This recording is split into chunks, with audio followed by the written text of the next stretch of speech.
Kirsty and Simon, each one will chime in, talking on their podcast, Stress Pub Rock and Roll. Hi, welcome to episode 9 of Stress Pubs Rock and Roll, your favourite musicians podcast. We're really close to 10 now. We're getting really close to 10. I think next week I might explode with excitement. Whoop whoop, 10. I'm Simon. I'm Kirsty. How you doing? You alright? Yeah, I'm alright. Yeah. I did promise you last time I was going to do a different intro this time, but I kind of bailed it. It's alright. Bailed out. It's alright. Keep it familiar. Thanks for everyone who's been listening. Big shout out to our sponsor, Brixton Streetwear 1977. Check them out on Instagram. Check us out on Instagram. That's not easy to say. No. Yeah. How you been? What you been up to? Music stuff this week? You been chilling out? I've been busy, but not musically, really. I went to my friend's wedding as a guest, which was really nice. How's it? How many weddings have you been to this year, playing gigs? Oh God, loads. I couldn't tell you off the top of my head, but as a guest, I've only been to a few. Is it nice to just do nothing? It's weird. It's weird because you sort of know when things should be happening, and if they're not happening, then you start getting a bit like, oh, shouldn't you be cutting the cake about now?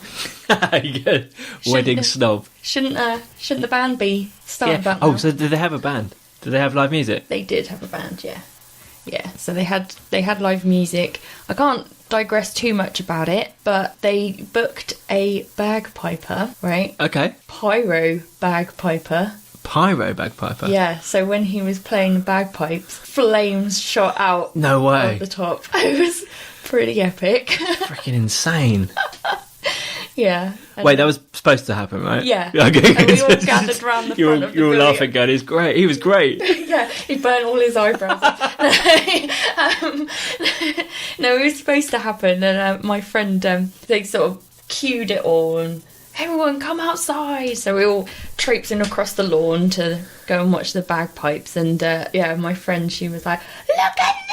Like so excited, and yeah, it was awesome. So was this a wedding of a music buddy? Yes, it was. Yeah. Oh, okay, cool. Yeah. Did she? I'm assuming. Look at that. How sexist is that? I'm assuming your friend is a female. Was it a female? It was. Good. I feel better about that. Did she do anything music stuff at the wedding herself or not? No, she didn't personally. She had. So she showcased her single. Okay. As a kind of tribute. So there was a showpiece, and then she had an exclusive on a song to download. So she's got her own app. It's all very out of my kind of comfort zone. I'm like, wow, how do you make an app? That's incredible. Like, what is all this? So she's got her own app. And what happened was she played her song at her wedding after the bagpipes, and then it was available for people to download or stream or something for a certain period from her app, and then it was obviously available to wedding guests as well because of the nature of the song and what it was about.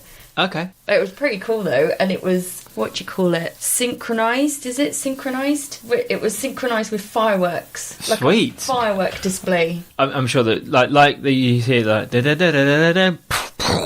that kind of thing. Yeah. So the fireworks were designed. Like, clearly, to go her singer was probably her singing rather than her playing like as an orchestra. But yeah, you know what I mean. Exactly. Yeah. That's not a normal wedding. That's pretty good. No, it was an awesome wedding. It was awesome. Yeah, I had a really great time. Well, our friends got married last year, and they had a tweet wall at their wedding. What? They had a tweet wall. Do you know what a tweet wall is? No. So a tweet wall, so they're brilliant ideas, right? I have to say, very dangerous to have at a wedding. So he's a teacher. He goes to lots of conferences, and it's a conference type thing, really. So when you've got a speaker at a conference and you've got a big video wall behind you, you can tweet with a certain hashtag, and you can run an app, and so it puts up all the tweets with that hashtag. It flows them as a news feed behind you on the big screen. God, right? Which is brilliant. Yeah. Because if you're in a conference environment and you're doing a speech or something, you can react to the audience. The audience can interact, send questions up, and it can appear behind you, and you can answer them. But to do it at a wedding when you've got a load of drunk people is a really risky move. he put a lot of trust in the tables, because there's no filter to it. You can tweet whatever you want. Yeah. And it's going to come up in big things on the tweet wall. Yeah, that's when you've got to also... I don't know if there's an app where you have to approve each post before it goes live. I think there must be apps you can do that, but I don't think he did. I think he was literally just, you can run this for free, you can run this tweet wall thing and it comes up. But it was hilarious. It was so funny. We had just so much banter between the different tables. People taking pictures of the favours. I think the favours were I want to say they were rubber ducks. I can't really remember. I think partly because it was a year ago and partly because I'd had quite a bit to drink, and obviously there was loads of pictures of the rubber ducks doing ridiculous stuff, being tweeted onto the wall behind. It was great. That's always the worry though, isn't it? Because, you always have to invite some people to a wedding that you wouldn't normally invite to. There's always some person who takes it too far. Yeah, there always is, isn't there? There's always somebody that you didn't want to invite him, but you kind of had to. It's one of them. If you're sitting there thinking, no, actually, every wedding I've been to, no one's been inappropriate or been a dick. It's probably because it's you. Yeah, it's you, man. It's probably you've bowled back. And that was a lovely wedding. Everyone going, oh my god.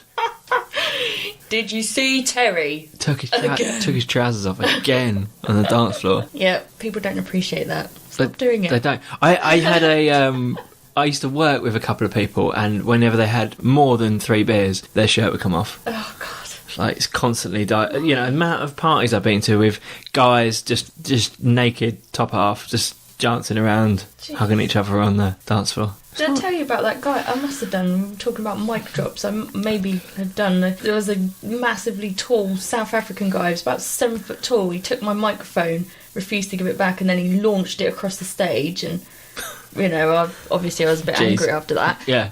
And then he'd already shown himself up anyway, but he ended up at the end of the evening while we were packing down with a traffic cone on his head, naked on the dance floor, no one else around him, just spinning around, windmilling on his own. Jeez. So yeah, that's nice. Don't be that guy. Don't keep your pecker inside. Keep your pecker inside. Just tuck it away. I don't know where I'm going with this. I got carried back to my room on my wedding. Oh my god! I got carried back to my room by my mum. What? And my best man. Wow. Yeah, and then I slept naked on the rug on the floor. Oh, Sarah had a good night then, didn't she? Sarah had a great night. She had the best night's sleep she's had. She had a 4-poster bed all to herself as I just passed out on the floor. Just woke up naked, surrounded by presents. It was brilliant. That's how I want to wake up every morning. Oh my gosh! Actually, you were giving me more booze.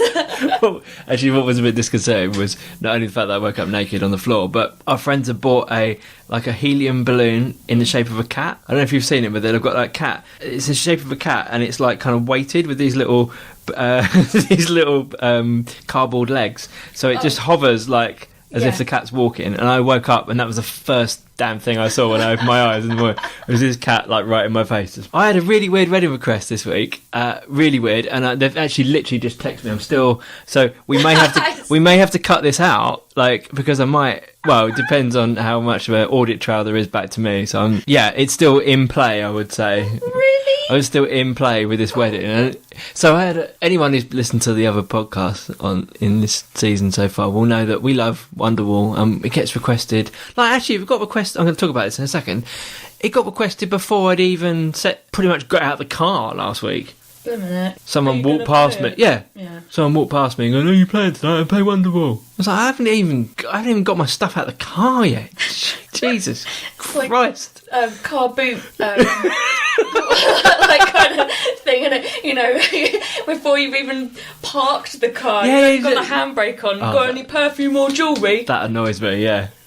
Jeez, yeah, so that annoyed me. But anyway, I'll get back to that in a minute. I had a request for a wedding to sing Wonderwall as someone came down the aisle. Yeah, that's the bit that I just can't wrap my head around. Down the aisle? What? Now, this whole segment may disappear because I need the cash and I'm probably going to do this.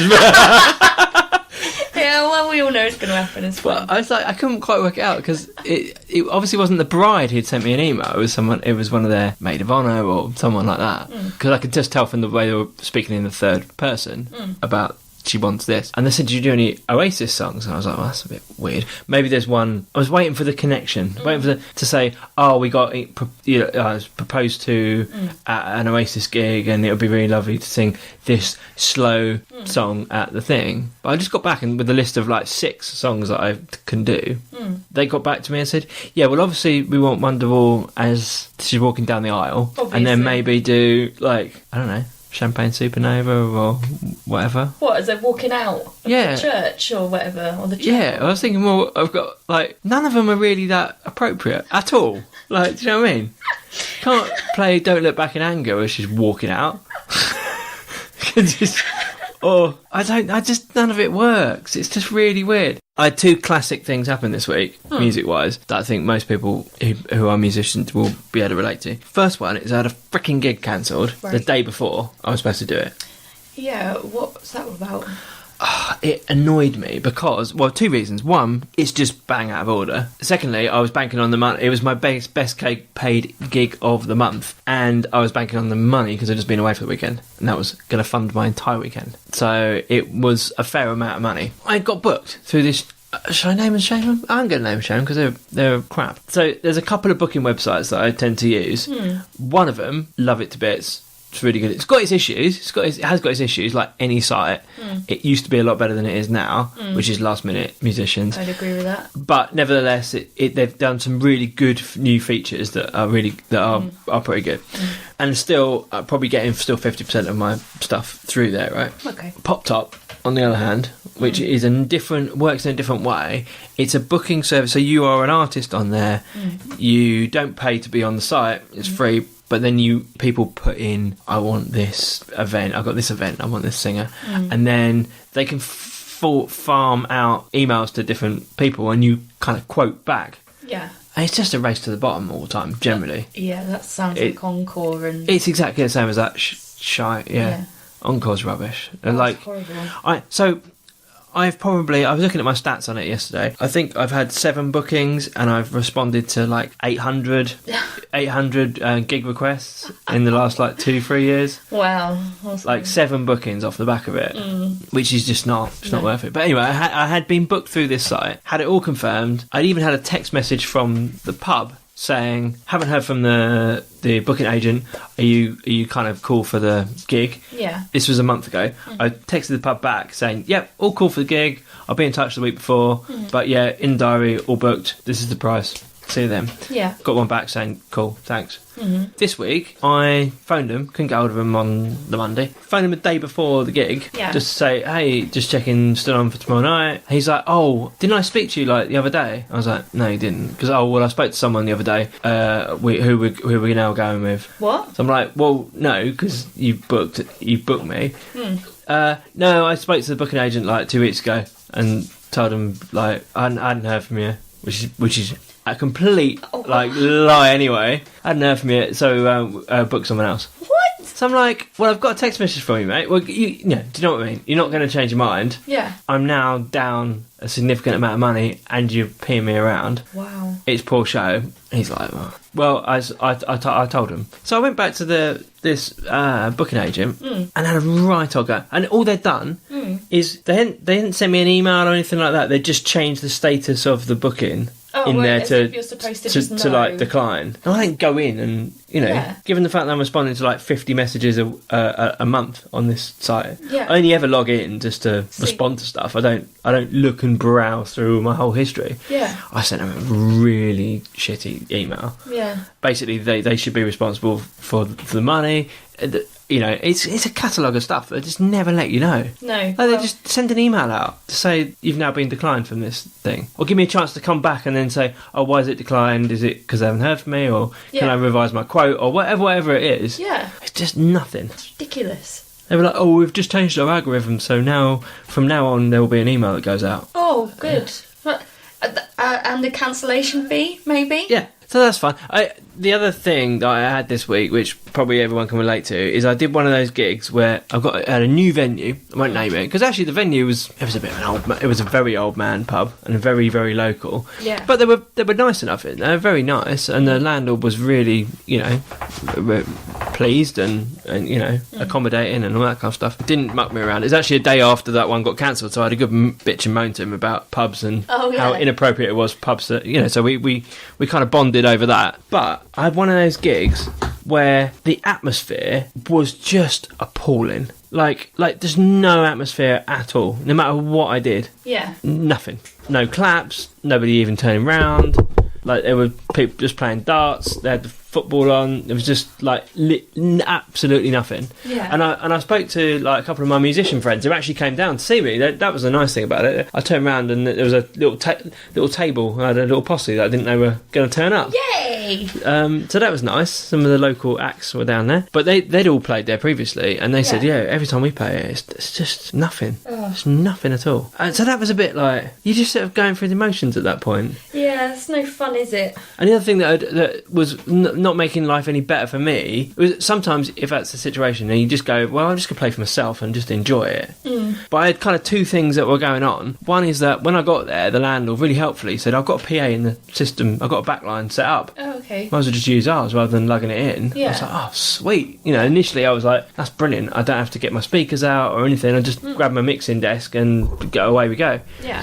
So I'd set up, but these speakers were so far away from each other, like I couldn't hear if they were on or not. When they're that far away that and you're behind them, you can't hear anything. Yeah. So I didn't know if they were on or whatever, so I kind of like looped my guitar and went out and I'd listen. It sounded like dog shit. Oh. Like, it was just really... And by that point, it was like 10 minutes before I was supposed to start. I was like, I'm just going to go with it. Because, do you know what? It doesn't look like people are going to be listening anyway. So it was just... like, so I didn't even have a good sound. I couldn't hear myself at all. God. To the point where I probably was cranked up a bit too loud because I couldn't hear myself. Like, because one of my mates came in and was like, oh, geez, it's really loud. Like, it's really deafening. You want to turn it down. Yeah. So, thankfully, I had a friend in the crowd who was like, okay, who jumped on the mixing desk and made it sound a bit better. But it was awful, really bad. So I kind of left like that gig going, literally get to the end and get paid and get out. Yeah. No enjoyment at all. Yeah, that's no fun, is it? Yeah. But they've rebooked me. Like, so... Oh, well, what can you say? I mean, I can't have sounded that bad, but I just didn't have any enjoyment out of it at all. Which is, sometimes that happens, isn't it? Yeah, it's difficult though. I mean, it's difficult when you've got no energy coming back from the crowd. No, it was nothing. Because then you haven't, all you're doing is sort of trying to expend energy out and lift the feeling and, everything in the room, and you're not getting anything back, and it just drains you. And then I could have been standing there throwing money, and people wouldn't have it wouldn't have made a dent to the atmosphere. So yeah, that was my gigging last week. So I had a cancelled gig and then a pretty flat gig, but I had a jam, which we'll talk about later on because it relates to kind of what we're talking about this week. This week's topic is going to be all about harmonies, which is great. And so in prep for that, I kind of had a jam with Alex, who's previously been on the show, and another friend of mine, Sabrina. We kind of had a bit of a get-together. Really fun. Like, because I kind of lost sight of... I've been playing on my own for so long as a solo artist. I haven't had the band practice thing. And I got loads out. And it was really... I came away like, yeah, actually, this is why I do music. It's all about the social stuff, isn't it? Yeah, totally. Rather than me sitting in a car on my own, driving to gigs on my own to be not heard. Underappreciated. And I went to christening when I was godfather, and it always makes me want to speak in an Italian accent, but I won't. I ended up playing at the christening as well. Did you? Yeah. I didn't want to, but Rach kind of like, do some songs. She made you do it. She's quite hard to turn down when she's like shoving a mic in your face going, sing for everyone. They all want you to do some songs. I did sort of say, she could be very persuasive. I'm kind of happy to sit in here, to be honest. I was a bit like you at the wedding. Like, I don't normally go to these things and not get involved. It's quite nice to just sit back and enjoy it. But to be fair, I did play it, and I really enjoyed it. I've got to tell you this: we got away last week for the weekend without the kids. Yes. Now we don't do that very often. In fact, we've only done it once before, and we're desperate for a blooming lie-in, right? My two get up fairly early. The last time we went away, we tried to get a lie-in. We went to watch Guns N' Roses, and we stayed over in a hotel, and the fire alarm went off at before 6 o'clock in the morning, 5:30 in the morning in the hotel. After and Guns N' Roses hadn't finished till 2-3 o'clock. So we were completely robbed of our lie-in. So we went away this time, and there was no music involved. We just went away for the weekend, and we chose a city we'd never been to, and we went down there. And we had a nice night. We had a few drinks, went out for a meal, got to bed, reasonable time. I'd say like 10:30. Okay. So it's like, we've had a night out, but equally, there's no blooming kids, right? Yeah. I'm getting a full night's sleep, and I'm going to bloody enjoy it. Yeah. Got to bed. Now, there was a wedding on in the hotel we were staying in. Okay. At like 1 a.m. For some reason, about 6 wedding guests let themselves into our room. So you lock the door. I did. Well, thankfully I put the chain on, which I never do, but I don't know why. I just had obviously an instinct of like, put the chain on. Yeah. I think because I'm worried like the bathroom's always right near to the door, isn't it? I'm always worried like I'll be on the loo and like the cleaning lady will come in or something stupid. But like, so I put the chain on when we went to bed, but their key had worked in our door for some reason, so they come bursting in. Oh my It was hilarious. 'Cause I'm fast asleep. I'm woken up to my wife going, "Get the hell out of my room!" Like shouting at these people. I don't know what was going on. I just started shouting. I've been awake like less than 2 seconds, and I just started joining in with the shouting. Like I have no idea why I'm shouting. Oh my god! Yeah. Jeez Louise. So what I found out is sometimes keys open your door, and also my wife's pretty vicious in the middle of the night. If you wake her up, she's like Bricktop from. Bricktop. I am an horrible. Yeah, do not mess with her. So good luck any burglars trying to break into our house. So yeah, so we robbed of a night. We had a little bit of a lie-in, but to be honest, it was a bit hard to go to sleep after a ruckus like that. So we got some live music. It's not live at all. It's recorded. We got some music on the show. Yay.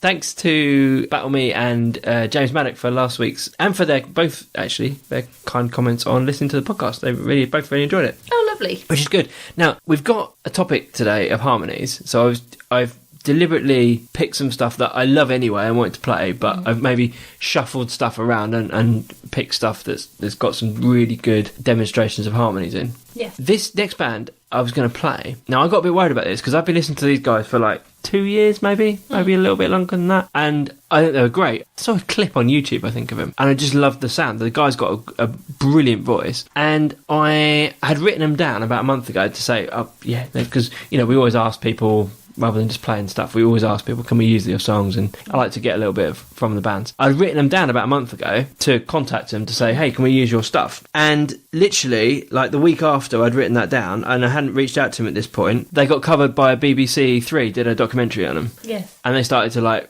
really get a load of attention and blow up, and I thought, oh man, I've left it too late, because now they're going to just think I'm like wading in going, hey, can I just like cash in on your publicity, and you get too many people involved stakeholder wise, and there's loads of rights about you can use the music or whatever.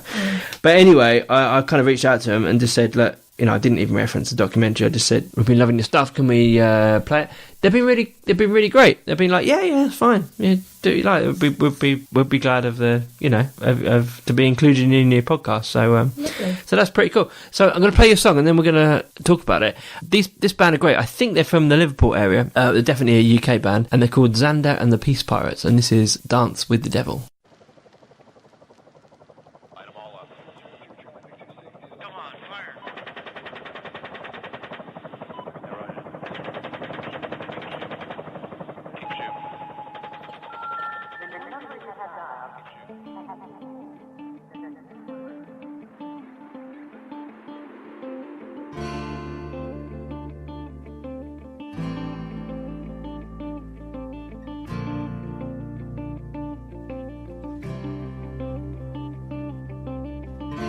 Left my mother back at home.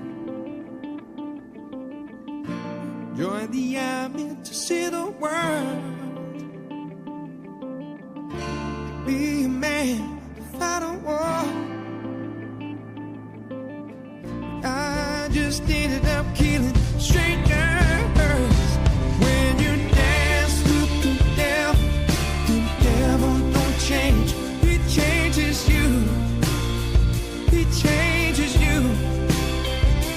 When you see through his eyes, you see your world with the lies. He changes you. He changes you. If sorrow was cash, I'd have money in the bank. No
changes you. He changes you. When you see through his eyes, you see a world full of lies. He changes you. He changes you. He changes you. I really love that track. I really love. I tell you what, that was the first song I heard from him. His voice is wicked. He's got such. It's got a really soul-y voice, and the guitaring is great. Like really blues stuff. I deliberately wanted to play the song and let you hear it first before I tell you this next bit. I didn't realise. I've been listening to these guys for like a year or so, and really, really liked their style. And then I find out the guitarist has only got like one arm. Yeah, it doesn't. No, I mean, actually, once you know, assume he's that. developed a style that is quite individually plucky rather than more strummy, as you'd imagine.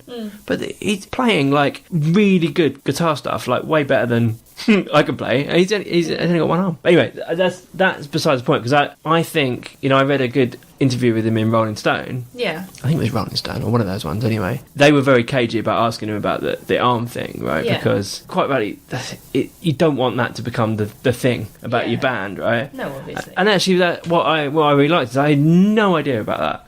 No idea about that when I first heard that. And I just thought, the songwriting's brilliant. They do a lot of loop stuff. I quite like the lyrics in that song. I thought they were really clever. Yeah. So definitely check them out, because they're a really interesting sound. Now, they've just been covered, obviously, by BBC Three, so they may well be getting a lot bigger, a bit more high profile. So, but thanks for Xander and the Pizza Pirates for letting us play it. What I was going to play it for was, there's loads of different styles of harmony, and it's really hard to tell. He uses a lot of pedals, and I can't tell whether he's using like a vocal effect, like I've got a harmonizer pedal that does the effect for you, or whether he's singing his own backing vocals on the track, like himself. But he's definitely singing harmonies with himself over that track, and it works really nicely. Yeah. So, as is traditional now, we always have a little bit of music news. I found some rubbish ones as well, so I've cut a lot of them out. But we're going to probably cover this next year, I reckon, when it comes to Bite More. But there's two things that are going on. Musicians, there's been a load of stuff about how little musicians are getting paid for recorded music in the news recently, which is absolutely fair enough. And it's causing people to tour more, because that's where the money is. Yeah. Which is great for people wanting to watch live music. That's why loads of festivals have popped up. Like, how many festivals were there like 10 years ago? But what we're not getting, and which is coming back to bite us in the proverbial, is musicians from outside of the UK. Apart from the top bands, it's becoming really hard for them to come to the UK and get working visas, thanks to the whole Brexit situation. Yeah. No freedom of movement, or whatever it's called. Yeah. So actually, the amount of loopholes US bands are having to jump through to come and play over here, unless you're a big band and you've got the time and resources to sort it out, we're missing out. We're missing out on all the up and coming stuff. Which is a pain in the bum. We also we've got a little penchant on this. That's a big word, isn't it? Penchant. Yeah. I probably used it really in the wrong context, but for musicians with food-based products and food and wine-based products. All right. Yes. We've talked about Hanson beer. We've talked about Bob Dylan's whiskey. Pearl Jam have got a wine out as well. But what I really like about this is, so their wine, they've got a thing called the Vitology program. So one of their albums is called Vitology. Yeah. But everywhere they go, as I understand it, they raise money for the local communities and put money back into the thing. So they do it. They're constantly doing community work and programs everywhere they go. So when they go to a place, they're picking areas in the community that are underprivileged and putting money back in. Their latest tour, they've done Pearl Jam wine. It's about 350 quid a bottle. It's expensive stuff. Blimmin' heck. But it's got the logo. It's got like a picture of where they're touring. Okay, it's got like a famous landmark from the places they're touring, and they're giving 100% of all the profits back into the communities that they're playing in. And it sold out in 12 hours when they announced that last week. A lot of winos out there. That's a lot of winos, isn't it? Because I found Iron Maiden's beer the other day. Yeah, that's quite. I've actually seen that in the pub. There's actually one of the ones that has got big like distribution. Yeah, because they sell it in Tesco's. Yeah. That's rock and roll, isn't it? While we're talking about heavy metal, there was also a petition on Facebook going around about Chad Kroeger fronting Nirvana. It was basically, and so what I liked about it, because it's clearly a joke. People are up in arms. So someone started it as a joke, and it picked up momentum. Someone actually made a Facebook invite to an event that was fictional, of a Nirvana reunion with Chad from Nickleback lead singing, and it started to pick up loads of momentum, and you got loads of people chiming in, like saying, Loads of people assumed that he'd made it. Yeah, What the comments were like, as if Chad created this event. He's created this event, and he's self-declared I will front the Nirvana reunion. Don't you worry, fellow paupers. Chad gets so much abuse all the time. Now, whatever you think about Nickelback, it's fashionable to hate Nickelback. Probably, they are very, very definitely on the cheesy end of rock, but they're okay. They definitely have started to play up to the fact that everyone hates them. He makes it a big thing about the fact that everyone hates him. In the same way that James Blunt yes. gives it back, and that you got to respect him for that. Yeah. If I'm being totally honest, actually, vocal wise, he'd probably do an all right job. He probably would do an all right job. Now, Nirvana don't need it. No. They're not going to get back together. No. But, yeah. Peer pressure's a funny thing, though. It's just funny how someone slapped this label on him, didn't they? And then they've just created this thing. He's like the whipping boy of the industry. Well, this is it. I don't remember if he's actually claimed to want to be like Kurt Cobain or anything like that. I have no idea what the actual facts are. The facts are that I think it was just a member of the public just started this event. Yeah. Just to see if it would happen if he put it out there. What's that Wayne's World? Book 'em, they will come. Yeah. That's a bit mental, isn't it? Yeah, it is pretty mental. Tell you what's also blimmin' mental. Did you know that Mary Berry was a drummer? No. No, I didn't. Neither did I. They wheeled her out at some... Not wheeled her out, she's not that old. No, I should clarify. On a flatbed and then raised her up. Right, for anyone who doesn't know what Mary Berry is, because she's very UK specific, she's like an ancient lady. How old is she? Like 90? She's 80s? She's the nation's sweetheart baker. She's a little celebrity chef, little celebrity cook. Not even a chef, is she? She's just like a little old lady who cooks. She's a baker. Yeah, she's a baker. Got a couple of she's like a national treasure. Yeah, she is. She's ours and you can't have her. Yeah, but she's proper old. She's proper old. Right, she's old. I get it. Just leave her alone. So it's like your gran suddenly going, "Oh, I can play a bit of drums." Yeah. They wheeled her out at a festival the other week, and she's apparently pretty good.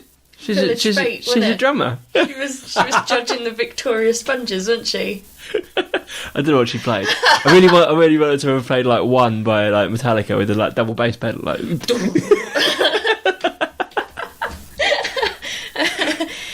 Comes out and starts like slaying some Who and doing a She did a whole Nickelback set. In fact, actually, that's the because Dave Grohl has turned down the invitation to play with Chad. It's just Chris from Nirvana with Mary Berry on drums and Chad fronting it. Yeah, pretty good. Dream team. Yeah. And at the end, they all get a slice of pie. It's just bizarre. I was just looking down the music news going, what? I don't even read that right. I don't know. I might need to watch some footage of this. We'll try and find the footage and post it. Definitely. Because, I need that in my life, yeah. Have you heard of a guy called Max Martin? Because I hadn't. I'll just throw that out there and say I had not heard of him. I have, I think. It's fine to say no if you haven't. No, I do recognise the name, but I don't know why. Ooh. So this blew my mind. Right. Absolutely bonkers, right? There's a new musical coming out next year Right. And what attracted me to the article was, is this the greatest musical of all time? So I was immediately Right. interested in it. Written by a guy called Max Martin. Now, Max Martin is a Swedish songwriter. Now, you probably haven't heard of him, or most people wouldn't have heard of him, but he's one of the most successful songwriters of all time. Really? I'm going to read you some of the tracks he's written. Yeah, he's very, very close to being the all-time number one songwriter. He's had 22 number one hits on the Billboard chart in the US. Only person more than him is John Lennon with 26 and Paul McCartney with 32. Wow. He's also, as a producer, had number one hits. Only person who's had more hits than him is George Martin from the Beatles. Let me know. It's ridiculous. I didn't know any of this, right? This is a list of the songs he's written. Hit Me Baby One More Time, Britney Spears. It's Gonna Be Me by NSYNC. For Katy Perry, he wrote I Kissed a Girl, California Girls, the one with Snoop Dogg, Teenage Dream, and E.T. with Kanye West, the Katy Perry song, and Part of Me. He's clearly written a lot for Katy Perry, right? Yeah. One More Night by Maroon 5. And this is where it gets into like that, what the hell? Taylor Swift, right? Yeah.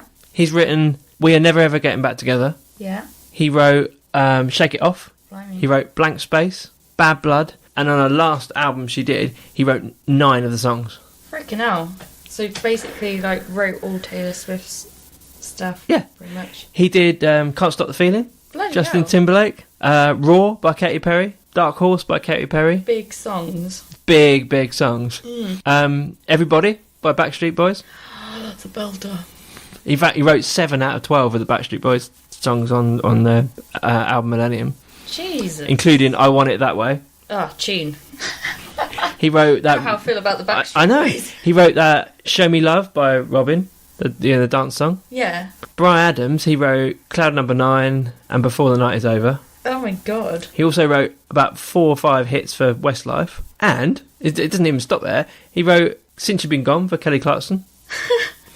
And behind those are Hazel Eyes, which is also a Kelly Clarkson song. For Pink, he wrote You in Your Hand, Who Knew, and So What. Gee, well, he's done alright, isn't he? And he wrote Domino for Jessie J. Oh, and by the way, he also wrote Ellie Goulding's Love Me Like You Do. Wow. How freaking good is he? Yeah. No, I don't Pro. like anything that Simon Cowell says, but Simon Cowell reckons he's actually not human. Well, He's that much of a obviously decent songwriter. just dedicated, isn't he? I've just googled him up. He is. He's looking pretty good for 47 as well. oh yeah, and also the fact is he's pretty hot. He's pretty Like hot. I would.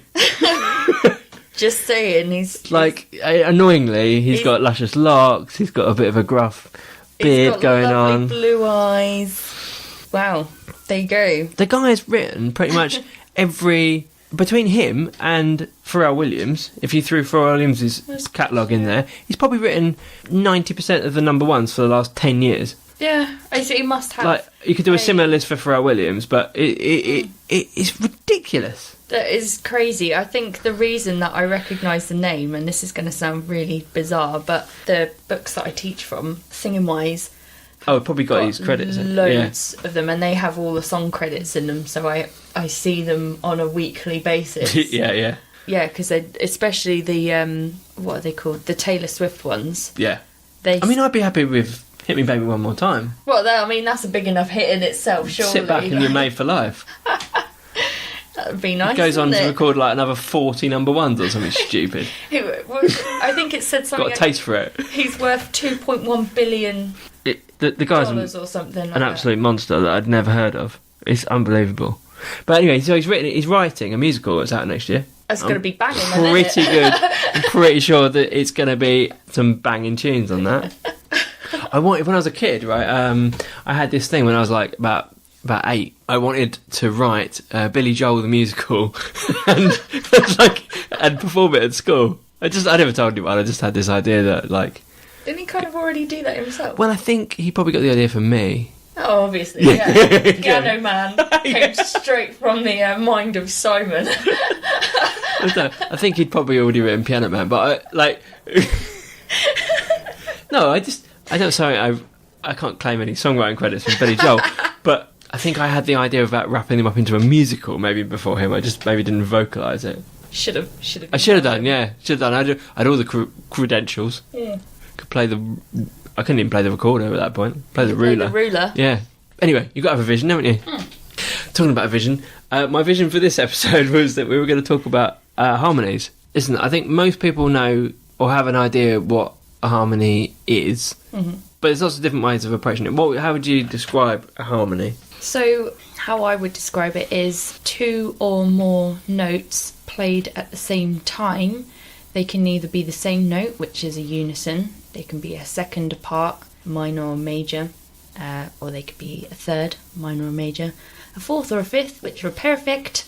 You can have a sixth, which is minor or major, and you can have a seventh, which is minor, major, or you can go back up to an octave, which is a unison, just an octave apart. And then obviously you can have your tritone as well, which is in the middle of your perfect four. So what I should have said is make sure you grab a bit of paper before starts this, because you're going to want to make notes. By the way.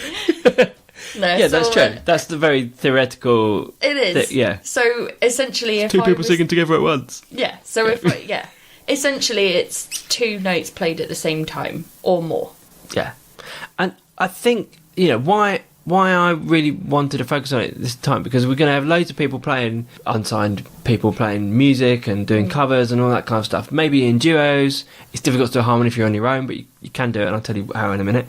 But it's one of those things in bands that I don't think local bands or up-and-coming bands spend enough time focusing on the harmonies. I feel like I've been in bands, definitely be guilty of it. Bash through a song, we all learn it, all come together, we smash it out. We do a very rough kind of, this is kind of how it goes. This is Basket Case by Green Day. Blah, blah, blah, blah. You probably need to spend as much time as you have to learn all the rest of the instruments, locking down the different parts to the harmonies. Because actually, if you listen to most songs, it's really delicate, but it's in the background. Yeah. And it really makes a massive difference to the sound. Yeah, definitely. It makes you look slicker as well if you do harmonies, and it makes people's ears prick up a bit more and they go, oh. It just lifts it. Yeah. That sounds complicated and exciting, and like you've put some effort in there. Let's have a bit more of a closer look here. It's all about dynamics, isn't it? Because when you're playing in a pub and it's a busy pub and people are talking and stuff, especially if it's like 2 of you in a duo or something, it's really hard. You haven't got strings or something like a keyboard to like really bring it up in the choruses. Apart from a vocal melody that's quite uplifting, clearly like Don't Look Back in Anger or Sweet Caroline or something where it's got a vocal lift that grabs people's attention. Having something like a harmony can really just boom, it just gives a bit of brightness to the choruses and it accentuates different bits. It makes it so much more interesting to listen to. Yeah, definitely. If you don't hear it or you're not used to harmonies, you probably don't really realise that they're happening. Do you know what I mean? Yeah. So I think they don't always have to be obvious, do they? Yeah, so like Basket Case has got harmonies in it. Yep. All the Small Things, Blink-182. All the Small Things got a brilliant harmony in it. Yeah, it's great. Harmonies. And most people only pick up on one of them. Yep. Which is the I Know, I believe it is. Yeah, that one's about the only one I can pitch properly. Yeah, but there's several others, and there's, and it's quite interesting because you don't really think about it until you really stop and listen to it. And always the harmonies that the Police use are not obvious. They're not as obvious. One is they're quite back in the mix, but also they choose a very odd interval to do it on. Yeah, they do. They're not. It's not like an obvious like a third or anything like that. They're always really bizarre, which is why really listen to it. And some people are really natural at picking out harmonies and being able to work out where they slot in. Yeah, I am not one of those people. No, actually, the interesting thing is we're talking about harmonies tonight, and we're going to give you a load of tips on how to do it. Now, I'm not going to speak for you when I say that you're rubbish at harmonies, because you said to me the other day, I'm not very good at them. I'm whack at harmonies. I'm really bad at it. I just can't hear them a lot of the time. But we're going to give you some tips later on how to overcome that. And actually, even I tell you, this is the encouraging thing for anyone who's in the same boat as me that struggles to hear them and sing harmonies. Even in the 2 weeks I've had to kind of think about this episode and watch some YouTube clips and practice a little bit. And I haven't done much practice. I've probably done about an hour or two of just mucking around with like different harmonies and stuff like that. Yeah. It's just training your ear. You can get. I'm way better than I was 2 weeks ago. Yeah. So that don't take heart that you're rubbish and you can't hear anything. If you can sing a normal melody, you can sing a harmony. Yeah. You can. You just got to. It's about blocking stuff out. Yeah, it's very difficult. For what I was saying about people being more natural at it than others, some people are really able to hear where the harmony goes, and that is literally, our oral discussion is kind of that. So basically, you're either very, very tuned in with your ears and what your voice is doing, and they work together very well, and you can hear where a harmony would slot in to, or over, or under. That's the one I struggle with the most, is harmonies underneath the vocal melody line. And the reason is because I always get drawn back into the main lead melody line when someone else is singing. And you have to kind of be a bit selfish when you're doing harmonies because, well, for me, I do, because I find it difficult. Yeah. I have to literally ignore what that person is singing. Yeah. But also I have to listen to what they're singing so I can sing in time with them and blend. So there's no good doing a harmony over somebody if you're not actually listening to the way that they're phrasing or when they're finishing. Or Well, that's true, because an eye contact is very, very important. So I play with the backing singer sometimes. Well, we don't play enough. We should play all the time because we sound great together. And she's brilliant at harmony. She can hear them all the time. What she's not very good at... No. What she is very good at, but she has to look at me, is picking up my phraseology. yeah. When am I going to cut a note short or be a bit lazy at the end and go down on the note, or even the little gaps in between notes? And the only way we can do it is we actually have to look in each other's eyes for certain phrases when we're singing it. Yeah. And you know, it's almost like if you were reading a poem with someone, it's hard to do it in unison unless you're actually making eye contact with someone and doing it. Sorry, I really freaked you out then, because I realised that for that whole segment I was looking you straight in the eye. Simon was staring at me Can the you entire stop time. looking at me? Jeez. I felt like I was in a test. Look out the window like normal. Sorry about Don't that. look at me! Sorry, but I don't know why I felt like I need to demonstrate the point by It's fine. eyeballing you. No, I understand that. But yeah, that is... Eye contact is really important. And it's really hard if you are a backing singer who's at the back of the stage, looking at the back of someone's head. Our friend Rachel is really good at harmonies. She's really good at harmonising with me anyway, and we don't play together very often or sing together very often, but when we do, she's really very good at determining when I'm gonna stop and start. And I think you have a natural vibe with you two, because I've sung with Rachel quite a lot. She struggles with my phraseology of stuff. Yeah, whereas me and Rach really work well together. You've got to find someone who matches you. Yeah, definitely. The way that I've got better at doing harmonies is by doing it, and I have to do it as part of the karaoke band. You have to fill in the bits, because obviously you don't have a backing track, it's a live band. That's true. You have to fill in the bits that people expect to be there, and when the person is singing it and you don't sing the harmony of it, they sort of look around a bit lost. Well, that's true, because when you sing karaoke, the backing track always has the harmonies in it that pads it out. Yeah, exactly. Yeah, and you are the backing track, so... Yeah, so that's how I've got better, by literally doing it. And I'm not going to say that I've suddenly become amazing. I haven't, but I've certainly become better at being like, it's absolute practice. Yeah. That's the hardest thing. You've got to tune your ears in, and it's really hard, but it does just come down to ear training. And there's actually, I think eartraining.com or something like that. You can use that, but there's free ways of doing it and stuff. I'm going to play you a little bit of music now, if that's all right, because these guys are absolutely great. I only discovered them a couple of months ago.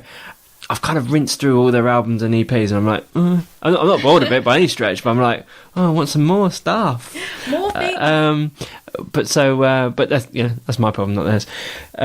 But I'm loving their stuff. Now these guys, I need to pronounce it properly, because it's going to sound like they're called the Harmonies, which is not the case. They're called the Harmaleighs. So Harmaleihs.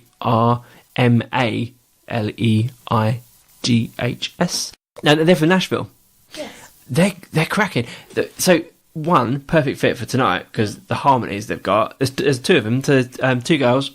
I think they're called Haley and Kaylee. I think But Hayley and Kaylee, and they're from Nashville. Now, one plays guitar and sings, the other plays bass and sings. I think on some of the songs, I might be wrong, on some of the songs there's the odd male vocal, maybe that, or they're just singing low and it's doubled up, and it sounds like it could be a guy. But for the most part, it's just the two of them. Yeah. And what makes me smile is like the harmonies are beautiful, really nice. The words, the lyrics are really, really dark. In a lot of their songs, they're really dark. If you listen to them, there's some really cutting or kind of really uncomfortably depressing lyrics in some of them. But it's set like on the backdrop of this really beautiful melody. You could quite easily sit back and not notice. Definitely. But it kind of, when you do notice, it makes it even worse because he's like, oh my God, you can't say that.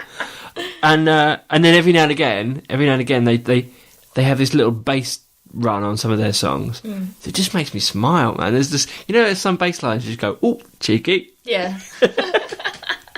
I really like them. It sounds really familiar. Yeah, it's very it's like a welcoming hug. Yeah, exactly. Yeah. It feels nice, and it's the harmonies are mega lush, shall we say? They're proper lush, and I don't know whether I'm guessing they come. You make the assumption that they come naturally to these two, but I bet you they have to work really hard to construct the kind of definitely the delicateness of it. They're clever harmonies. They're not just like, oh yeah, whack a third on that.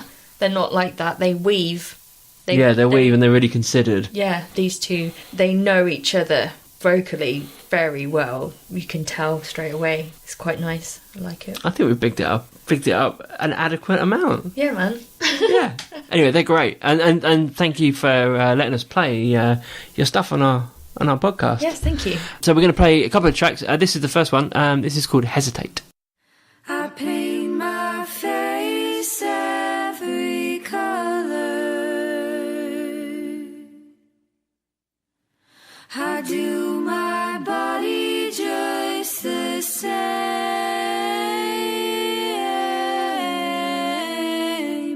I try to blend with the mustard while I hide my thoughts in my bed. You can't hear what I'm thinking. You can't feel how I feel. Sometimes I get tired of being the mouse spinning on your wheel. I will hesitate. I will keep my secret safe. I won't ruin my good name before I speak. Hesitate. You keep saying you love me. You keep telling me you're proud, but you don't know who I am, 'cause I'm not even living out loud. I will hesitate. I will keep my secret safe. I won't ruin my good name before I speak. Hesitate.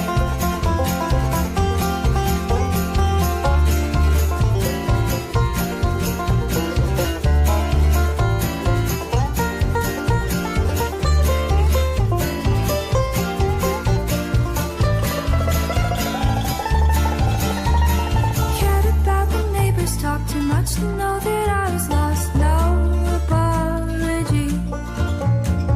But don't worry, I'm fine, 'cause I don't need your peace of mind. Now I'm finally free. I won't hesitate. I won't keep my secret safe. I won't ruin my good name, 'cause when I speak, I won't hesitate. That's very nice. I really like that. I had a go at trying to do one of my songs and record. So this was really interesting because I'd written this song. on the back of a fag packet, pretty much. Actually, that's a very UK phrase. But I hadn't really done anything with it. It just had the bare bones of like the kind of melody and stuff like that. Yeah. And I thought, hey, do you know what? I'll push it on a little bit further for this sake of this podcast and try and get some melody. So this is we're going to play you a very quick clip. So this is the first clip I'm going to play you is like the intro to it and me singing the main melody line, so you can hear the verse and the chorus. Have a listen anyway. This is called Wish You the Best.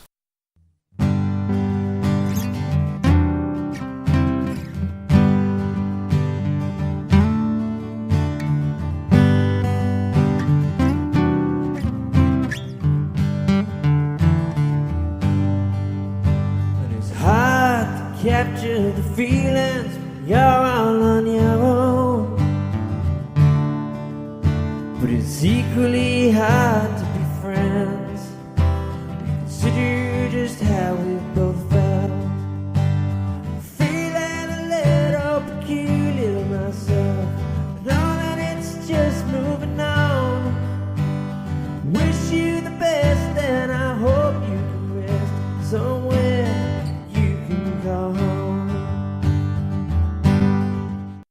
That was the bare bones of what I had as a song. Now I can gig it like that, quite easily. Now this is what I was talking about when I'm not very good at harmony, so I was trying to research like how do you approach harmonies and stuff. And the best advice I got recently in the last couple of weeks was I struggle to most of the harmonies I can hear, if at all I hear them, which is not all the time, is above. Yeah. And I end up singing in some really weird voice because they're normally too high for me. So I'm like, I'm like trying to get up there to sing a harmony, and it just sounds rubbish. Yeah. So two tips I've found that were really, really helpful were if you can hear that note but you can't reach it, so you can hear like a work it out as a what's the octave below. Octave below, yeah. And try and sing it there. And it takes a lot of practice because singing the lower, as you just said, singing the lower octave, singing a harmony that's below the melody line is really hard to hear sometimes. But just practice it. What I did with this song is I actually I turned the track off because I'd multi-tracked it when I recorded it, turned the melody off completely. Yeah. So I didn't have that distracting me. And I was starting to muck around with like a different melody line using that go up and then come back down again to the octave, and I started on that note. So that was the first thing. If you can find the octave, bring it down so it's comfortable in your range. But then the other tip I had was treat it just as a different melody, like as if you hadn't written the melody for the song and you're just making up a new music, and then you've got the words but you need a melody for it. Just make up a new melody. And so I started mucking around with a new melody, just recorded it, and I'm going to play that now. So this is exactly the same with the main vocal line taken out and the new melody that I'd come up with in its place. Feeling a little peculiar myself. Know that it's just moving on. Wish you the best, and I hope you can rest somewhere you can go.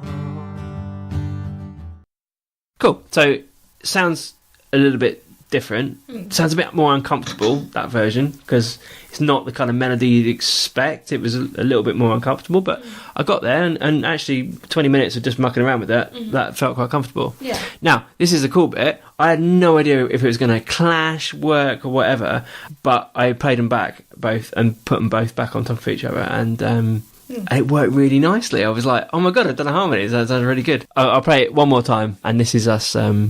This is us. Me and me. We're no bad. No double act. This is me and me together. So this is the blend of both. Feeling a little peculiar myself. Know that it's just moving on. Wish you the best, and I hope you can rest somewhere you can go home. Cool. I was really impressed that it sounded really nice. Now, obviously, you can't do that live if there's only me. No. But I was really pleased because it gave me a lot of heart, because I thought I was absolutely rubbish at harmonies, and actually, you have to put the effort in, but it's easier than you think. Yeah. So then I took the song to Alex, who we've had on the podcast before, and a good friend of ours, Sabrina, who's a brilliant singer, and she's one of those people who just can hear stuff like that. So I kind of surprised them. I said, like, can we just come and run this song? I did kind of send it to them beforehand, but very late in the day, and actually they'd had one listen through, I think, both of them before, so they didn't know the song. And I said, right, I'm going to turn up. I said, right, we've got about 2 hours. We're going to record it, like a 3-part harmony. And they were like, oh, cheers, thanks for that. So I really put them on the spot. But not only was it like really fun to have a jam, they did a great job. It was really cool. Now, this took, as I say, about an hour or two of just working at different parts. Some stuff worked quite well. The problem we had a little bit was it's quite easy to get a harmony above. Yeah. But then if you're trying to slot in a second harmony in between the melody line and the other thing, 90% of the stuff works, and then you get the odd note that clashes. Yes, you do. And that's due to how you construct a chord. It just might be the odd chord that you play in the major or the minor, or your dominant or whatever. So that took a little bit of ironing out. But anyway, it's not perfect. It's not perfect. I take the brunt of most of the not perfect stuff, but this is completely just a live recording of the same song with a 3-part harmony. It's hard to capture the feelings when you're all on your own. Secretly hard to be friends. Consider just how we both felt. Feeling a little peculiar myself. I know that it's just moving on. Wish you the best, and I hope you can rest somewhere you can go home. Cool. I quite like the harmonies in that. I thought it was really pretty. It made it a load more country. Yeah, definitely. I really like it. I actually listened to that first when you first sent it to me. Yeah. Rather than the steps before that. And I was like, oh, it's quite nice, isn't it? It's right. So there's it's not perfect, but that's because we were, to do it 3-part harmony justice, you have to really work at it. You really got to consider each part and piece it together properly. Yeah. And actually we were all having the same issue. We were just talking about where you start listening to the other one and you start drifting into it. You start to drift in. It's and because I put them on the spot, I mean, in a studio, you'd record them all separately. Yeah. And so you can hear yourself and you turn down the other ones and all that kind of stuff. We were just doing it like literally crowding around a one mic. Yeah.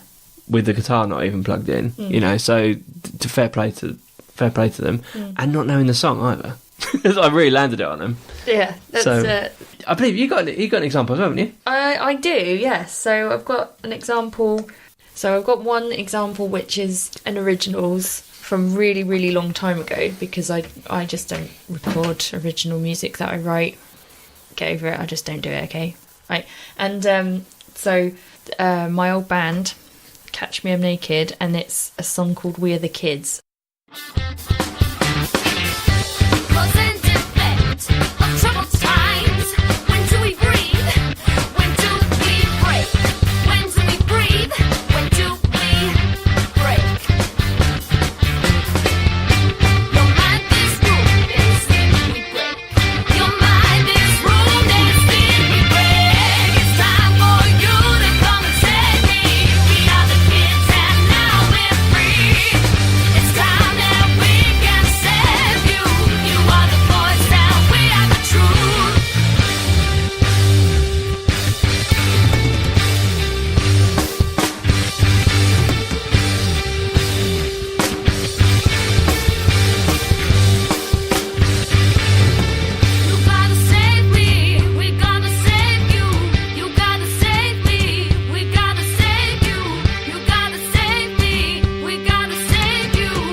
That's really nice. I like that.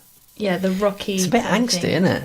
You're angry. You need to take some... You've chilled out these days. Yeah, I've chilled out now. Yeah. What I liked about it was the chorus and the harmonies, firstly, were great. Is that you doing the harmony over yourself? Yeah, so it's double tracked and then it's harmonised and then the harmony is double tracked as well. Okay. So if you don't know what double tracking is, that basically means you record the vocals once and then you record them again over the top or, on another track, but you sing it the same.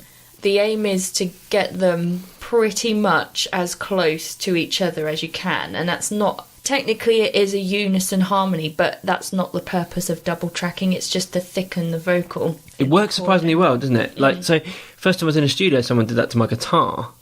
I played it, and I was like, well, I'm happy with that take. It sounds really nice. I went, no, play it again, because we need 2 tracks. I was like, can you not just copy and paste what I've just done? He said, no, because there'll be you'll hit the beat slightly differently. Not much, but just very slight nuances. Fills it out massively. And it's the same with the vocals, isn't it? Like, it just gives it that punch through everything else. And then, so then what happened was... So you had 2 main melody lines there, and then you got 1 harmony, but double up. Double track the harmony as well, just to make the harmony thicker. And then I think... it was literally because of the nature of the song. Like, normally I don't think you would double track a harmony unless it really needed it. It's only 1 harmony above it. Well, I think because... So the thing is about doing your own harmonies is you've got the same tone of your voice, obviously. Yes. The nice thing about someone else doing the harmony is that you get hopefully a complementary kind of blend of voices, which is you can't really achieve on your own. Yeah, so the next example I'm going to show you is actually a cover. So I'm only going to play the snippet of the chorus, but there's 3 harmonies on there. One is done by myself, one is by one harmony is sung by Pete Brown, and the other harmony is sung by Sean, who's in our band as well. So Pete Brown is actually the producer, and the reason that he sung the other harmony part was so it sounded different. Yeah. Because when I sang it, it just sounded like me singing the same thing, even though I wasn't actually singing the same thing. It didn't have any definition to it. It didn't have any interest to it. It just sounded like bleh. So that's why I think it's difficult, isn't it? Because when you've got 2 female vocals, it's quite nice to have, the classic thing is to have a male vocal with a female backing. Instantly, it sounds different. Female, when you've got female backing, it absolutely works just as well. But sometimes you just need a bit of bass in there. Yeah, just to fill it out. A little bit different, and the tonal quality as well. So you can, when you really listen to it, you can definitely hear each part separately, and they're quite similar, like in melody, but they unison at one point and then they split off, which gives it that thickness, and then it gives it this nice rich end.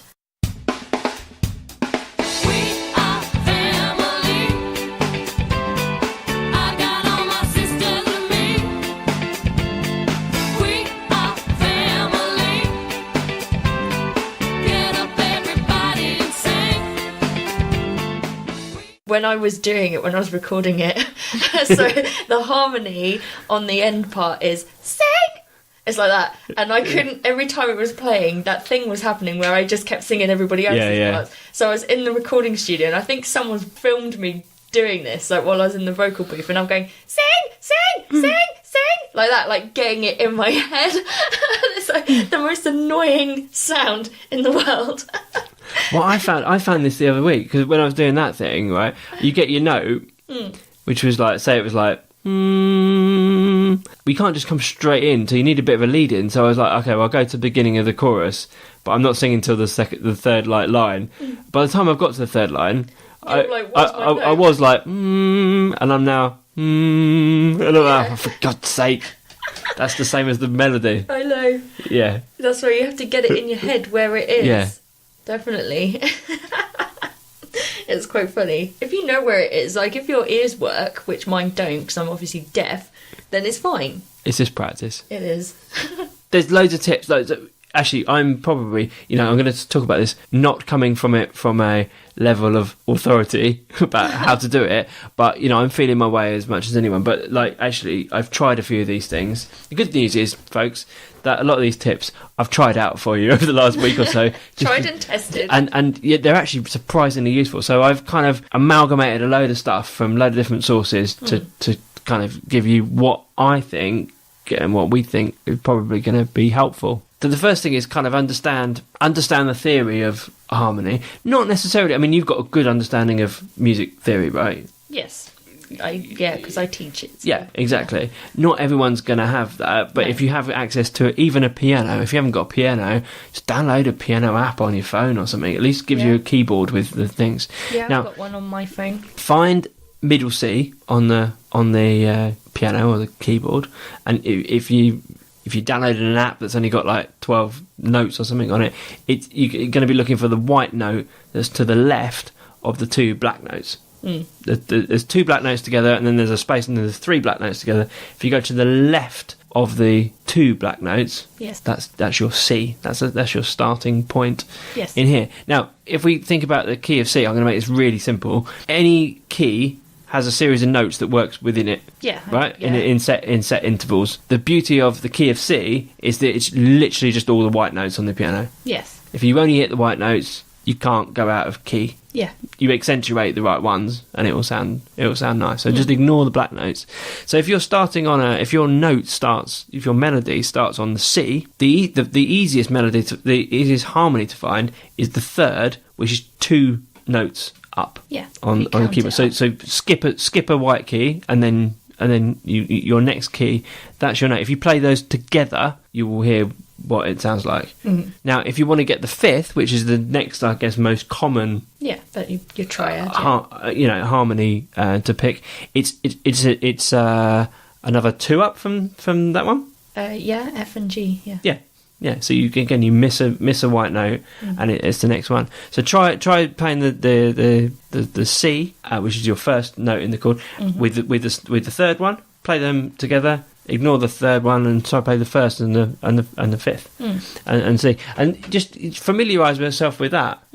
If you can find, now it won't always work like this because you won't always be singing in the key of C major. No. But if you can find your starting note, try it on the keyboard. Just skip a note and go up. Leave a space and go up one.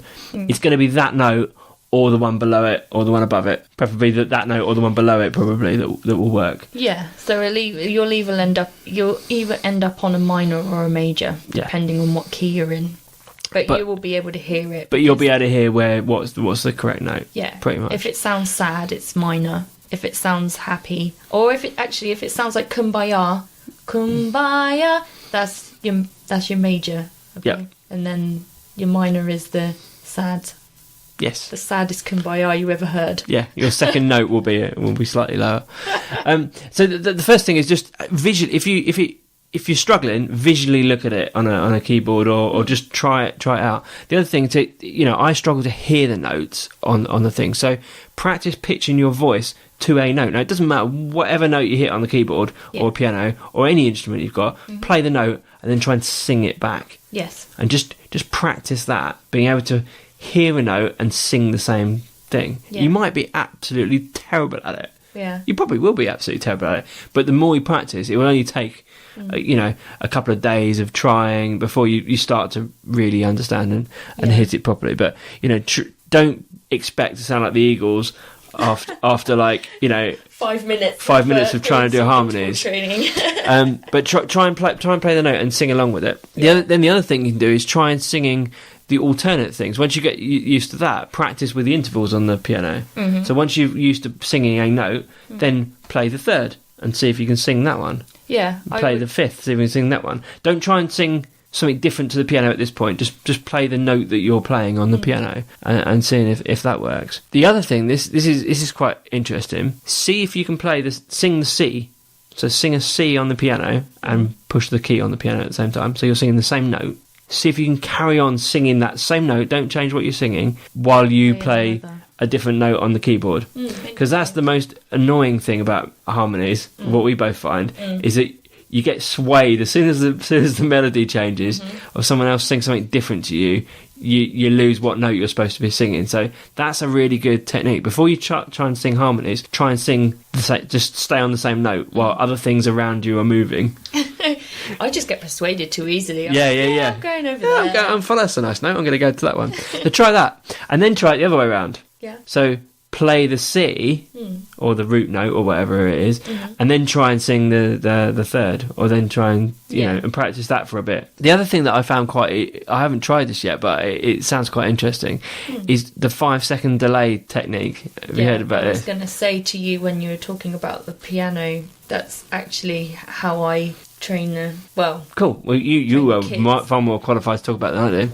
It's kind of like a round, isn't it? It is, yeah. Which can be really off-putting if It's all getting back to that learning not to be put off by someone else singing something else. happening. That's exactly it. If you do what it is if you play a song and then 5 seconds in, then you start the song from the beginning. Is essentially what it's saying, isn't it? Yeah. Like you would in a round. Wait 5 seconds and then start singing and then the same start singing. thing. So what happens is so you won't be following the actual melody of what's happening. You'll be starting the song from scratch while the song is actually playing. So you're singing out of time, basically, aren't you? Yeah, you're singing completely out of time, and you'll find that your melody's you're just gonna want to drift into the song that's actually playing, because obviously that's right and true. But what you want to do is fight that and try and stick with the song. The other things I've heard, it does come down to just practice. Take your part and learn your part as if it's a main melody line, and then come to band practice knowing that part. That's how I got through a lot of the harmonies when I first had to start singing them. I was like, right, well, I'm just gonna have to just learn them for what they are and what they sound like. And unfortunately, what's happened is on some songs where I had to do that so much, I now actually just sing the harmony instead of the lead melody, because I've forgotten how the lead melody goes, because it's ingrained in my head so much. And a song that has happened with is Santana, Smooth, the harmony over the chorus. And what's the other one? All I Want to Do, Sheryl Crow. That one. Listen, 2 get outs. We're not expecting you guys to be experts, because hey, we're not, clearly. But hopefully those type of things help. There's 2 kind of get outs of jail that I think you can kind of use to, if you want to just dip your toe in the water and try some of this stuff. If you're really stuck and you just cannot hear what's going on, but you play in an instrument, just pick a note from the chord that's going on at that time. Yeah. Forget the main melody line. If you're playing a G chord, pluck the strings on your guitar and pick a note. Pick any note out of that G chord. It's probably, unless your singer's doing something really random, it's probably going to be alright to sing, at least a starting note. Even if you sing a very monotone kind of harmony line on that, I found the note and I'm going to sing on this note, for a few bits. Yeah. You may well find it works. Yeah, well, that's the thing as well. Don't overcomplicate it. Just because it's a harmony doesn't mean that it has to actually follow the melody line. It don't. You can do a harmony on one note the whole entire time if you want to. It's and it doesn't mean that it's going to have any less effect. It might be what's needed. Yeah, exactly. Yeah.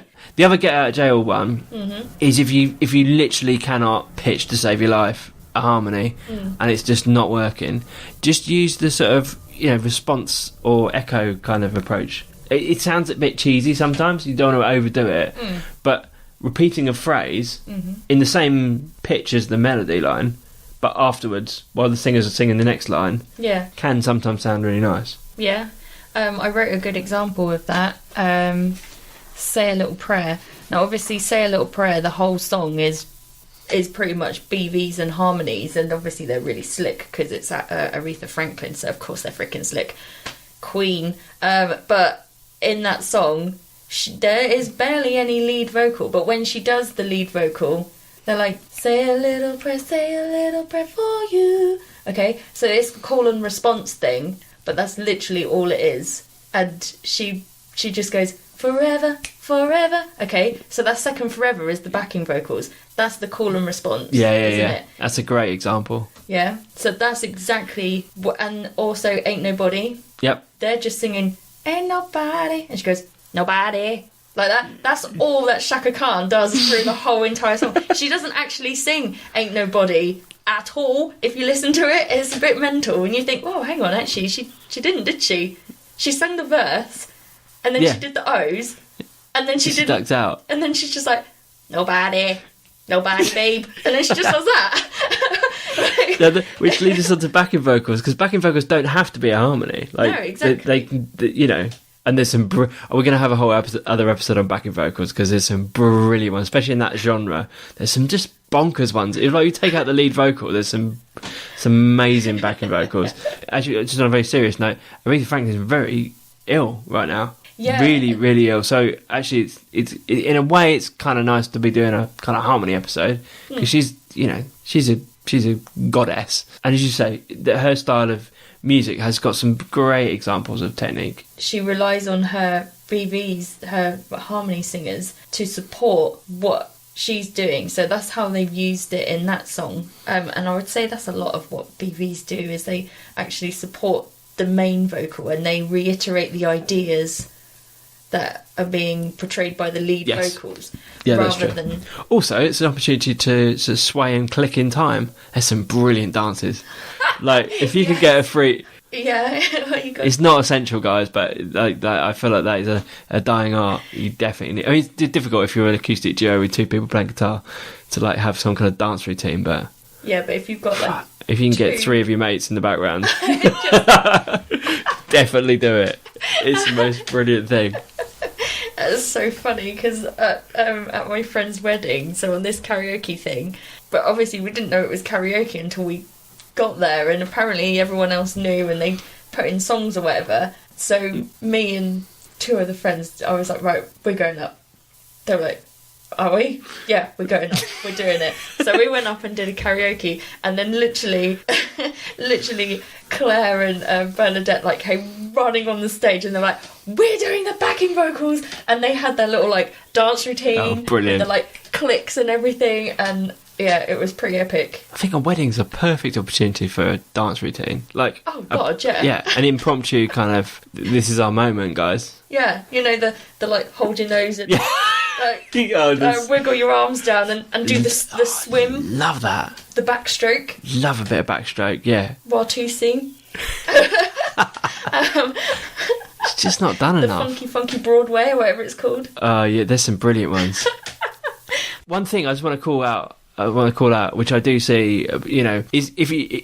We're not saying you have to have harmonies in bands. One thing that I want to call out that I see a lot, and it really irritates me, is people who mistake having backing vocals for just singing the same melody at the same time. You get like the guitarist who wants to sing backing vocals, who just chimes in with the same melody over the top of the singer. It just sounds crap. Yeah, if it's not supporting or adding anything to the song, It just sounds like people in a football stadium all singing on top of each other, or coming out of the pub. Like, it just doesn't sound good. Yeah, there's a time and a place for gang vocals, which is kind of... So gang vocals, an example, Uptown Funk, Bruno Mars. Yep. That is gang vocals pretty much all the way through that. Again, there is a harmony of such there, but it's basically a group of three or more people doing the same thing, but it's for a purpose. It's not just like it adds to the song. Yeah, what I'm talking about is the pub band with the over-enthusiastic guitarist. I'm just going to shout over the lead melody. Yeah, he wants to join in, thinks backing vocals, he's just singing the same as the singer, and I see it all the time, and it really annoys me. That's another thing. If you're playing an instrument, if your backing vocals or your harmonies are interfering with you actually playing your instrument, don't do it. Because the music is more important than you nailing the harmony but then playing out of time or forgetting that you're about to change and to an important chord, which, you know, hinges the main hook of the song. Is probably more important that you do that. So when you are singing with an instrument, especially harmonies, you have to slow everything down and break it down. A good way to do that is to literally slow the piece of music down that you're playing and play it, like, I don't know, even half of the speed that you normally would, and sing over the top and break it down into sections, and do it by a series of relationships with your hand muscle memory and the muscle memory that you will develop with your voice, essentially. With your singing.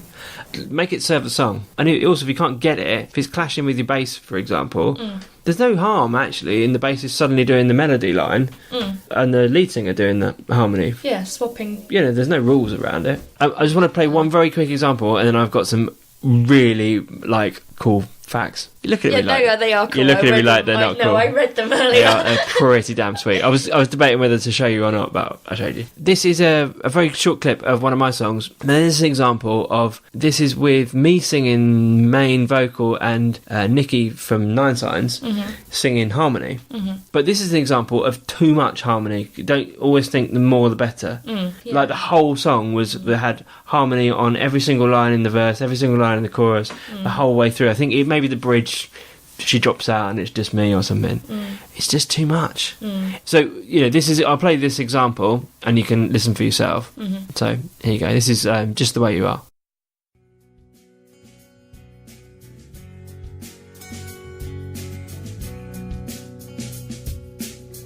I know the way you are. This time, do something unexpected. You never do. When I shout at you, don't laugh at me. It really fucks me up when you do that. Tell me every day things will be better tomorrow than today. You never seem to care for me, I know. It's just the way you are.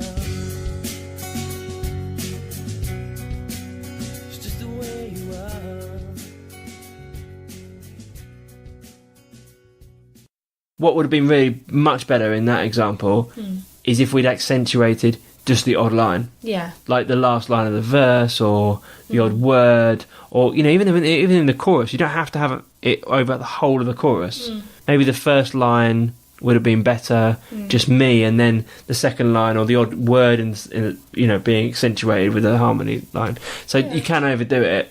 It's like painting a picture, isn't it? You got. Yeah, exactly. You want to draw attention to part. You want to create the most impact, I think, on certain parts. That's why a lot of songs only use harmonies on maybe one or two words at the end of the verse, or they use it in the chorus, just literally to create impact, and then they draw it back again. Then what happens is your ear wants that harmony again because you're like, oh, that was really nice. Yeah.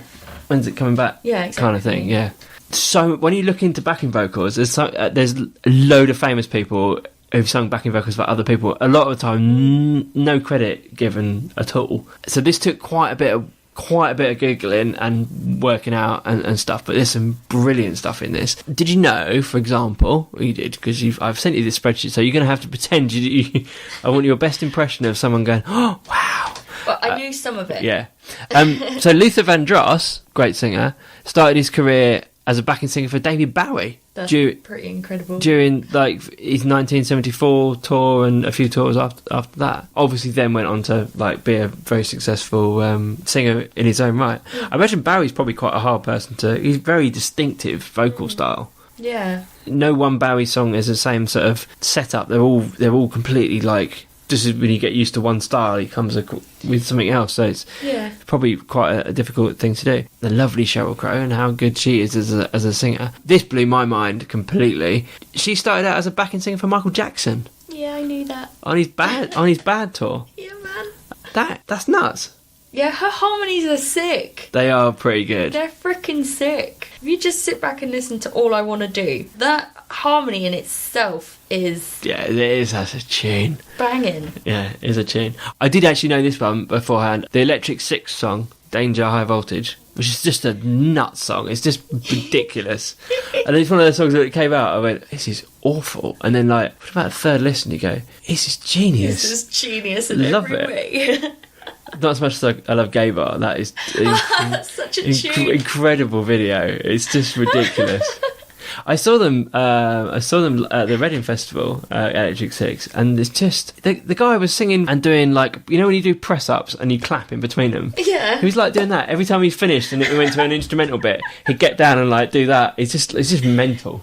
It was the most ridiculous half an hour. But anyway, Danger High Voltage, which is it's got a really weird vocal line is Jack White on that song. Okay, yeah. Now, this isn't strictly backing vocals, I know.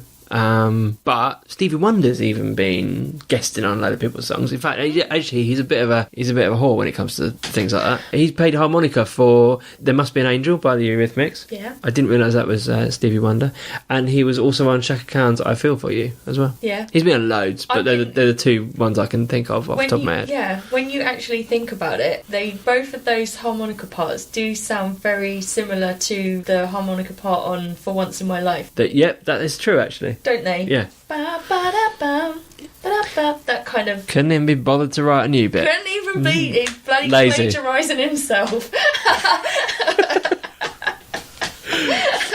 Lazy. From lazy to Jay-Z. See what I did there? Michael Jackson did some backing vocals as well, to be fair. He was on Jay-Z track called Girls, Girls, Girls, which I didn't know. Now, this next one, you cannot unhear this. Have you actually listened to this track since I've told you about this one? No. You cannot, once you know this is this person, you cannot unhear it. Right. It's so, sticks out like a sore thumb in the... In fact... I now can't listen to the main vocal line. All I hear is this backing singer on this song. And I never noticed it before. I don't know how I didn't notice it. Carly Simon, You're So Vain. Right, for years, there was loads of rumours around that the song was about this person or this person. And one of the main people it was rumoured to be around was Mick Jagger. Now, Mick Jagger, funnily enough, is actually on the track. He provides the backing vocals to this song. What, on... On You're So Vain, it's Mick Jagger in the background. Really? And Jagger, I tell you what now, he don't do backing vocals. I'm going to put it out there and say, you can't do backing vocals when you hear it. You can't. He's got such a tilt to his voice. Right. I'm going to listen to that now. As soon as this podcast is finished, or if you want to go away and listen to it now, that's fine. Definitely come back and see us, though, after you've listened to this. Listen to Carly Simon, You're So Vain. Yeah. I tell you what, you can never unhear Mick Jagger. I can't believe that. It is ridiculous. And he's uncredited on anything on it. There's no reference to him being on it, but it's definitely him. Oh my and they've admitted it now that it is him. God. Yeah. Wow. Diana Ross, Chain Reaction, was obviously the backing vocals provided by the brothers Gibb from Bee Gees. But you can hear that. I mean, that's pretty obvious. They're very difficult to disguise the Bee Gees. Like they sound like the Bee Gees, They sound regardless of what. sound like the Bee Gees. Yeah. The weirdest one I found was Michael Jackson in the Closet. Now, it's not a massively well-known Michael Jackson song, but most people will probably know it when they hear it. Now, Naomi Campbell was in the video. Yeah. And she was actually credited with singing on the track. Right. Which seems plausible, I suppose. She's definitely in this video, and she got the credit for being the backing vocals in this Michael Jackson song. It wasn't her at all, actually. She just happened to be in the video. It was Princess Stephanie of Monaco. What? Yeah. Why didn't she get the credit then? I don't know. Well, you know what Naomi Campbell's like. Yeah, she probably just stole it off her. Power hungry. Called her a bitch. I'm having this one. Yeah. No, I sang it. No, it was like Smelly Cat. You know when Oh yeah. Phoebe like records her song and then like she does the that. video and then it comes back and she's like Smelly Cat and then but she's like, wow, I sound so amazing. Like maybe that's what happened. And they were like, yeah, that's who you are. Like I don't know. This one's clearly on Michael Jackson's songs. Some of his siblings got in on the act, but that's kind of big thing. But PYT is the most obvious example. Janet and LaToya were both on that one, and you can hear it actually in the track quite well. yeah. That's a great track. I love that album. Cher was on the Righteous Brothers. You've Lost That Loving Feeling. Really? I can't hear it. And I've listened to it since, and I still can't hear her. Yeah, because I just thought it was those two. Just told her she was on it. Smelly She's claiming Cat. she's on it. Go and listen to it. Yeah, it's probably that again. No, I can't hear that at all. The one I can hear, The Bitch Is Back by Elton John and Dusty Springfield. She's in fact, I think she was on a few Elton John songs. Elton John's one of those artists that he's got a very good repertoire of people who've been on a load of his songs, so it's very unsurprising. But also the one I can't necessarily hear, Elvis Costello, is on, Tempted by Squeeze. Yes. Tempted by the fruit of the night. Yeah, that one. He apparently is the BB for that. See, I thought they all did their own in Squeeze. Well, clearly they couldn't be asked. Interesting. He's squeezed in there. He's squeezed in there. Because he's a cool cat, right? Like we did there. Yeah, if you've been waiting for the last hour and 20 minutes for the penultimate joke of the show, that's it. worth waiting for, isn't it? I think there was some of those blew my mind. Yeah, if the you do, fucking Carly Simon one. if you do nothing else other than having listened to this podcast, obviously subscribe, tell all your mates about our podcast. But if you do nothing else other than that, go and listen to Carly Simon right now. Yeah, I'm gonna. You cannot unhear it. It's genius. I love it so much. Listen, it's been fun tonight. Yeah. I feel like we've educated people. Yeah, definitely. Hopefully. Yeah, we've got some stuff to post on the Facebook group for sure. Yeah. Including how to do the funky Broadway. Oh yeah. So this is taking a turn for the worse. We're definitely going to have a dance episode off the back of this. It's funny because people write YouTube comments about how I can't dance. So. There's a lot of haters out there. Don't listen to the haters. Huh? There is a lot of haters. Yeah, they told MJ they couldn't dance. Did they? Told Naomi Campbell she couldn't sing. Didn't stop her, did it? Stop No, I'm joking. I don't think anyone ever told Michael Jackson he couldn't dance. You were building my hopes up. No, then. I was just like, trying to make you feel better. Yeah. You're a terrible dancer. I was just I trying to make you feel better. You suck. You got no rhythm. Yeah, hey, thanks for listening. What I didn't say at the beginning, we really, really, really appreciate everyone listening and sharing and stuff. It makes a big difference. If you do, other than listen to Carly Simon, I think we've made that message fairly clear. Go listen to it. Yeah, man. If you do one other thing tonight or tomorrow, or whenever you're listening to this, if you're enjoying it, then others might do too. So just tell one person. That's all I ask. Tell one person. If nothing else, tell them we've got something about a granny playing drums. They'll love it. Get them to come on board. No, but that's how we spread, man. Yeah, like a rash. Like a rash. Like a granny straddling a drum kit. Yeah. Ooh. Nice. Not a nice image, is it really? No. Anyway, I don't know how I can... There's a really bad link into our next song because it has nothing to do with grannies. No. A big shout out to the Harmonies for letting us play a couple of their tracks and for Xander and the Peace Pirates. Yes. Yeah, I hope you guys, now you've had some BBC coverage, have a massive year next year. And really nice to get some Nashville music on the show. These guys are great. This is, I think, from what I can tell, one of their newer singles. Right. And great vocals, great song. Thanks for listening, guys. This is Every Single Night by Harmonies. We'll see you soon. Thanks. Cheers.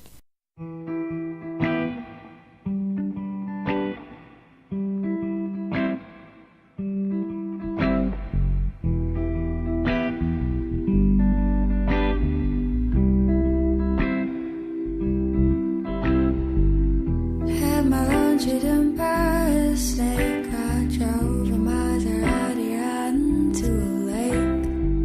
I fell asleep with the TV on again.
double check that it's tight, no light can get through. Sleeping's my disguise, I can be just a mannequin locked again by you.